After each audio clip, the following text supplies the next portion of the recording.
¿Alguna vez has recibido una llamada que te puso la vida patas arriba?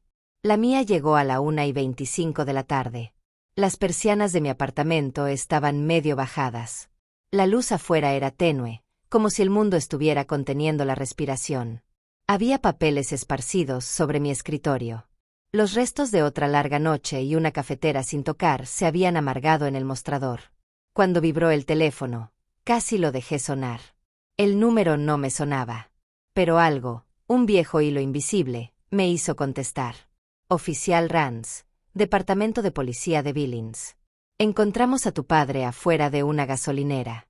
Sin abrigo, sin zapatos, magullado. Pregunta por ti. 7 años. 7 años desde la última vez que mi padre y yo hablamos. 7 años desde que su voz me dijo que no era un hijo. Solo una decepción. Desde que señaló a mi hermano mayor, Aaron, el dorado, el heredero, y dejó claro que nunca sería suficiente para él. Me fui esa noche y juré que nunca volvería. Pero en ese momento, cuando lo oí descalzo en la nieve, llamándome, todo lo que creía piedra se hizo añicos. El camino se volvió borroso. 200 metros de hielo negro y vientos huracanados. La autopista, un túnel blanco donde incluso las líneas pintadas desaparecían. Mis manos aferraban el volante, apretando los dientes, como si fuera a perderlo de nuevo si lo soltaba. Y la tormenta de afuera no era la única contra la que luchaba. Cada kilómetro arrastraba recuerdos de la oscuridad. Aaron empujándome por las escaleras cuando tenía 9 años. El crujido de huesos contra las baldosas. El yeso en mi brazo mientras mi padre me decía que me recompusiera. Aaron dejándome afuera en medio de una ventisca.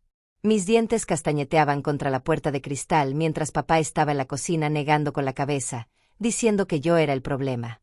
Al entrar en el estacionamiento de la gasolinera, mis faros lo iluminaron de inmediato. Mi padre estaba agachado junto a una máquina expendedora. Tenía el pelo cubierto de nieve, un moretón le crecía en la mejilla. Descalzo, temblando.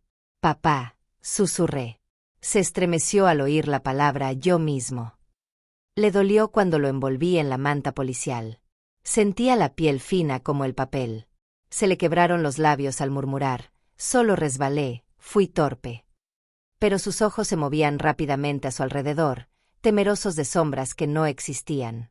El agente Rance se inclinó hacia mí en voz baja. Tu hermano lo sacó de aquí. Luego cambió la historia. Viste los moretones. ¿Sabes qué son? Ayudé a mi padre a subir al coche y subí la calefacción al máximo. Por primera vez desde que era niña, me miró directamente, con la voz apenas entrecortada. No dejes que se lo lleve todo. Entonces cerró los ojos, como si las palabras se le hubieran escapado contra su voluntad. En ese momento, supe que no se trataba solo de puños o moretones. Se trataba de control, de un hombre que ya había sufrido demasiado. En el motel, con la calefacción vibrando como si estuviera viva, le limpié las heridas.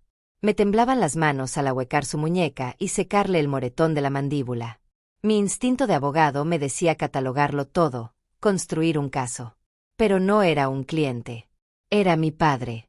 Mi padre, quien una vez me dijo que nunca volviera a casa. Su viejo teléfono plegable vibró en la mesita de noche. Le quedaba un 1% de batería.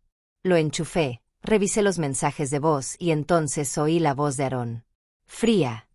Irreconocible. Me avergonzaste, papá. Sigue así. Y la próxima vez, nadie te encontrará. Guardé el archivo, con el pecho ardiendo. Pero cuando lo confronté, mi padre negó con la cabeza y susurró disculpas. Solo está perdiendo los estribos. Lo intenta. Las mismas líneas que usó cuando Aaron me empujó.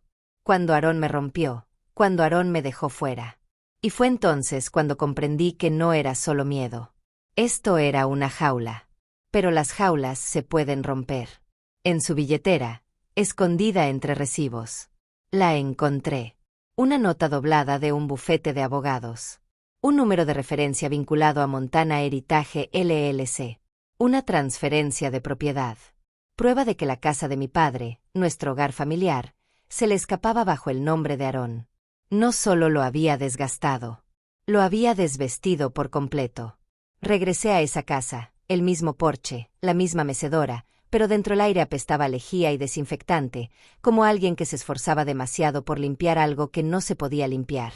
Todas las paredes estaban cubiertas de fotos. Aarón con su uniforme de fútbol americano, su esposa en cheret y gallas, su hija Lily sonriendo con lazos en el pelo. Fotograma a fotograma, y ni una sola vez me vi. Me habían recortado de los retratos de grupo, como si nunca hubiera existido. En un trastero, encontré una caja etiquetada como 1998 Daniel, mi nombre. Dentro había retazos de mi vida, mi diploma, pegado con cinta adhesiva después de estar roto, una tarjeta de cumpleaños dentro, mi carta de aceptación de la Facultad de Derecho doblada por la mitad como por diversión, mi historia de vida metida en una caja como si fuera basura. Pero lo peor me esperaba en la sala de estar. Una cámara, oculta tras un jarrón, apuntaba a la cocina. Introduje la tarjeta de memoria en mi portátil. El video era granulado, pero inconfundible. Mi padre estaba de pie junto a la encimera, la mano de Aarón le rozó la cara, tirándolo al suelo. Entonces, la esposa de Aarón, Clare, pasó junto a él, inexpresiva, preparando la cámara para capturar el resultado. La fecha y hora eran la noche de la tormenta. La prueba. Cuando Clare me vio observando, sonrió con suficiencia. Nadie te creerá. Te has ido. Aarón construyó esta familia. Pero esta vez yo no me iba. De vuelta en el motel, le enseñé el video a mi padre. Sollozó, negó con la cabeza y susurró. No fue así como cayó, se imaginó el resto. Pero le sujeté las manos, calmando su temblor. Ya no tienes que justificarlo. Ni a mí, ni a nadie.